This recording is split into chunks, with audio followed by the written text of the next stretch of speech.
কি হলো? উত্তর দে।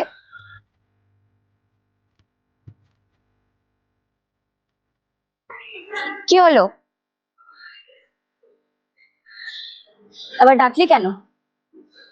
আমি তো বলেছিলাম আমি আর তোর সাথে থাকবো না।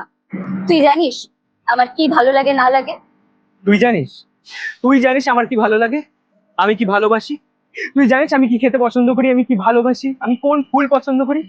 কিচ্ছু জানিস না। এই 5 বছরে তোর অজান্তে আমি কতবার তোর পাশে দাঁড়িয়েছি তুই জানিস।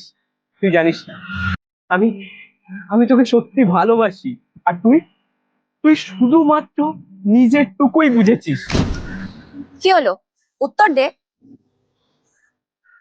ভালোবাসার সমীকরণটা যেদিন আর মিলবে না, সেদিন সময় প্রশ্ন চিহ্নগুলো মুছে ফুল স্টপ বসিয়ে দেবে।